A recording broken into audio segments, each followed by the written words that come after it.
Welcome everybody. It's a delight to be back together with you for Parashat Vaetchanan, a very exciting parsha. We have the Dibrot, we have Kriyat Shema, and today I would like to talk about parents and children and legacy and community and hope. So let's begin with a story. A few years ago, I heard a story by Rabbi Riskin, who said that he had always promised he would never go to Germany. But once a student of his was taking up a new community, and he went there for his inauguration or his initiation as a rabbi. And before the event, he spent a day walking around one of the cities in Germany. And one of the things he noticed was that there really weren't that many children. He walked past parks. Where are the children?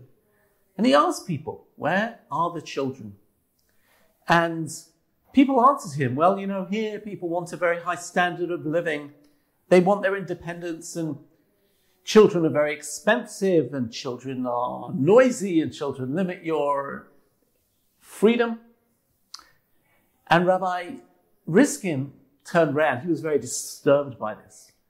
And he said, only a society that believes in its message, if it believes in its future, that's a society which has children. A society which has hope for the future, has something to build. That is a society which brings up the next generation. A society that doesn't feel it has too much to give to the world. Then I'm just going to look into myself. I've got nothing to pass on. I heard that story. It made a deep impression of me.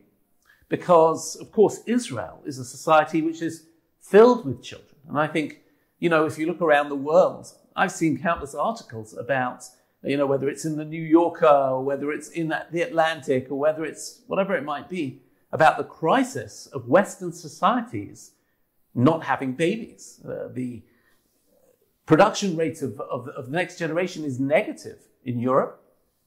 But in Israel, we have a record in the OECD for the number of children, because we are a society with hope. And what I'd like to say is that I think this isn't the bedrock of our parsha. And maybe let's try and tease this out a little bit. I'm going to begin with a famous question. It really is a famous question, and it's about kabet et avicha ve'et imecha. We're familiar with seeing the Ten Commandments in a structure of 5 and 5. 5 on the first luach, 5 on the second luach, and this is backed up by the literary structure of the Dibrot, where the last 5 are very simple statements: lo tirtzach, lo tinaf, lo tignov, lo ta'aneh, lo tachmod. And the first 5 are far more complex, and the first 5 even contain the name of Hashem Elokecha. But then we take another jump, and we say it's not only 5 and 5, but it's ben adam lemakom and ben adam lechavero. The problem here is, of course, well, maybe Shabbat as well here, which here is described in a more social context than in Sefer Shemot. But really, kabet et avicha, because honoring your father and mother would seem to be something which is ben adam lechavero, between me and my parents. What do we mean when we say it's ben adam lemakom? Very famous question, and you're all going to know the answer that I'm going to say. It's the answer of the Sefer HaChinuch, which is taken up also by the Ramban. And the Ramban says that, in fact, this notion of kabet et avicha ve'et imecha is ben adam lemakom. How? Because when a person, the foundation of kabet et avicha ve'et imecha is one of gratitude, or maybe even deeper, one of appreciation. When I appreciate that I only came into the world because of these 2 people who parented me, they literally gave me my biological existence. I carry their gene pool, and they're the ones who cared for me when I was a helpless baby, when I was a child. And now I've grown up. I'll be so thankful to them. Then kal v'chomer, if we internalize, if we honor our parents and realize that we're honoring our parents because they did so much for us, then all the more so God. I'll think about God and I'll say, what do you mean? The world only exists, matter only exists, everything only exists because of God. And therefore, eventually, when you internalize that sense of appreciation and gratitude, it leads you to an appreciation not only of the person who created you, but of the being who created everything. And therefore, kabed et avicha is in fact going to lead us to God. That's the classic answer of the Ramban, which is taken up by the Sefer HaChinuch. But I would like to draw on the writings of our Rosh Yeshiva, Rav Yaakov Meidan, in this book on Sefer Shemot, where Rav Yaakov Meidan gives a different understanding. And he says the following. He says, what exactly is the mitzvah of kabed et avicha ve'et imecha? So the Gemara talks about that ma'achilo or mashkehu, motzio or machniso, that kibbud avayim is a sense of care, caring for elderly parents. You give him to eat, you give him to drink, you take him out, you bring him in, or her. Now, when does that take place? Well, that takes place when, unfortunately, our parents reach old age and maybe they're wheelchair bound, or they have some sort of, they become less able to look after themselves. And then I have to care for my parents. But it'd be funny to have a mitzvah of kabed et avicha ve'et imecha, which only applies in our parents' final years. Our parents have, be'ezrat Hashem, many, many years of very good health. Does kabed et avicha ve'et imecha not apply then?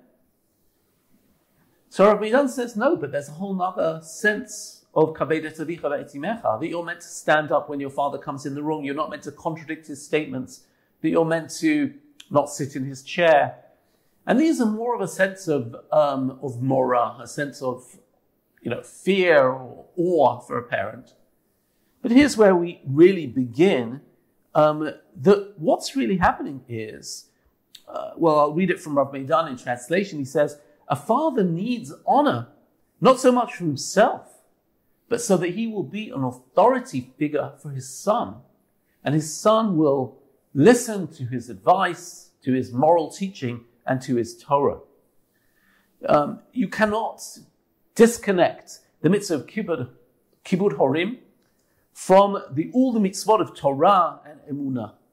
In other words, what I want to say is that, maybe in the West sometimes we see this through movies. Sometimes people look always at the older generation as a little bit, out of it. But even people always talk about, my parents messed up my life and whatever it is. This is a completely opposite model. When you have kibbud avayim, the sense of respect for your parents, you look at your parents as a sort of source of teaching, a source of wisdom, a source of authority, a source of connectedness, a source of, they're the ones who give you your rootedness in the world. And in that regard, what parents do is they actually connect you to Torah. They connect you to God. They connect you to a sense of identity. Who am I? Who am I? Well, my parents will help me understand what is important in life. And of course, you will know from your parents or from your experience with your own children, how some of the things which become very, very important in your family culture are passed down to the next generation. Because if a parent is into learning, maybe their children will be much more into learning. Same thing in chesed, but also for things which are, sports or birthdays or the great outdoors or camping or whatever it might be. These things are internalized, things which are important for the parent become passed on to the children. Kabed et avicha ve'et imecha is a sense that if we would sort of dismiss our parents, then we wouldn't accept their value system. But by this sense of honoring, we absorb their legacy. Now, let's take a look at our parsha, because our parsha is going to totally play on all of this. And when we go through the parsha, we open up and we already start. And maybe I should even backtrack and say, look at the line. Kabed et avicha ve'et imecha kasher tzivcha Hashem Elokecha leman ya'arichun yamecha uleman yitav lecha al adama asher Hashem Elokecha noten lach. What is that? That it should give you a long life, that it should be good for you in the land. What we're going to see is that periodically through the parsha, this is not said about kibbud avayim, but it's said about living a Torah life. Because I think Rav Midan is correct. Kibbutz aim leads us to be able to receive from our parents and to absorb their value system. So when we open the Parsha, the first thing we talk about is remembering Har Sinai. And he says, remember all the chukim and mishpatim? Listen to this. Leman tichyu uvatev yishtem et haaretz asher Hashem Elokecha noteh lach. So you will live and you will come and you inherit the land. Sounds quite similar to that line. Leman yitav lach al ha'adama. And it's Har Sinai. We're meant to hodatem levanecha ulivnei banecha yom asher amarti livnei Hashem Elokecha b'chorev. You're meant to teach your children, or as it says, that you will come to fear me all these days, ve'et b'neihem yelamedun, and that they will teach their children. And we talk about Har Sinai. In the next phrase, ki tolid banim u'bnei banim, you're going to have more children, and they're maybe not going to behave properly.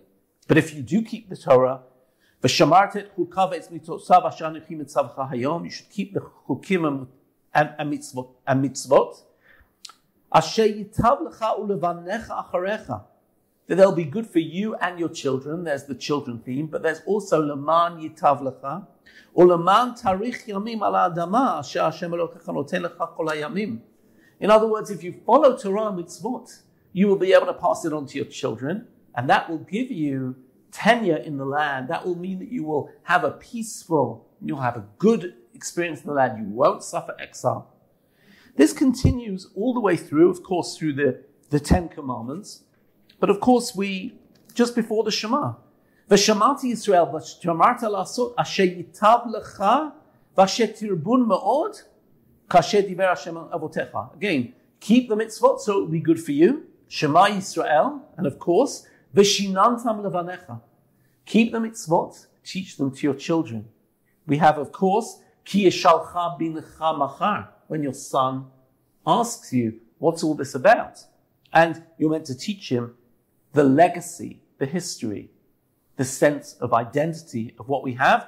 And literally in the psukim immediately before, ki yishalcha b'ncha v'asita yashar v'hatov b'inei Hashem, do that which is right and correct in God's eye. Leman yitav lach uvata v'yirashta et haaretz hashtova asher nishpa Hashem la'avotecha.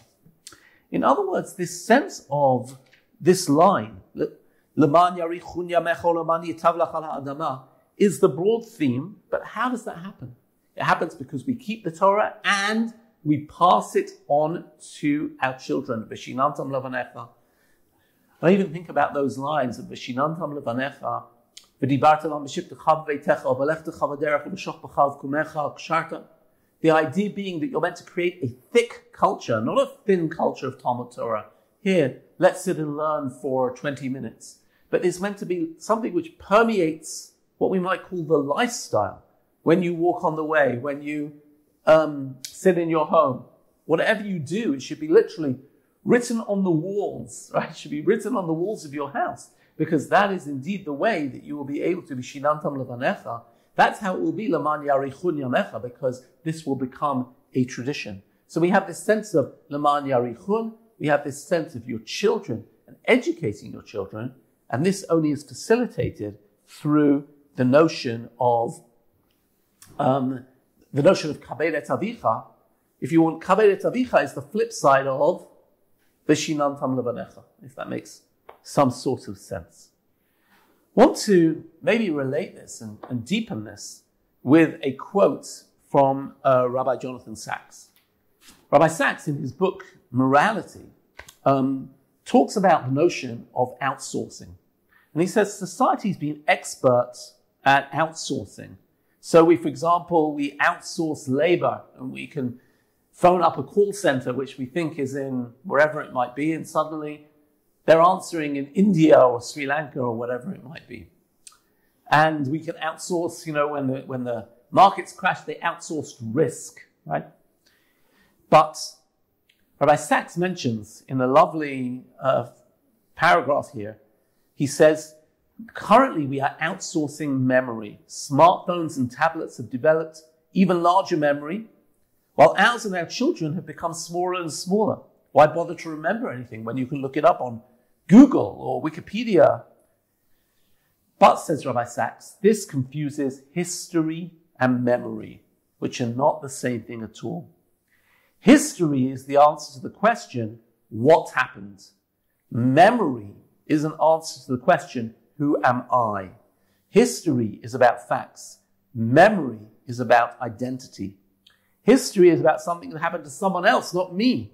Memory is my story, the past that made me who I am, of whose legacy I am the guardian for the sake of the generations yet to come. Without memory, there is no identity. And without identity, we are mere dust on the surface of infinity. And to my mind, this is indeed the core of Parashat Vaetchanan. Parashat Vaetchanan takes us back to the covenant, to the moment that we stood at the foot of Har Chorev. And it's very interesting that when we say in Shema, V'hayu hadvarim ha'ela asher anochi mitzavcha hayom al avrecha. These things. What is hadvarim? What dvarim? Right? And maybe the answer is that it is the aseret hadvarim. Right? It is the 10 statements. The question is, do you have something which is worthwhile to pass on? Is your culture valuable enough that you really want, that it's essential for you, that you wouldn't be able to live, that you wouldn't be able to think about yourself without a particular lifestyle, which we call Torah, mitzvot, chukim, mishpatim, right? And if you didn't have those things, life would not be worth living. If you feel that way, then of course you will want to pass that on to your children and your children to the generations after them. That is exactly that sense of not history, but my story, sense of identity, and that is something which, of course, I want to pass on to my children. And therefore, maybe I'll say one final thing. When we have that clear sense of identity, then of course, L'ma'an yarichu yamecha al ha'adama. It's not only because we will have a situation in which we do lots of mitzvot and therefore Hashem will give us peace, but it's also that from a national perspective, we will know who we are and why we're here. Societies fall apart when they don't understand what their ethos is, when maybe each person is just worrying about their own comfort. But when we realize that we have a national mission, when we have a national legacy, then we are indeed L'man yarichun yamecha al adama, you and your children for future generations. So this is how Chabed Tavicha becomes very much the foundation of our Ben Adam L'makom as a society.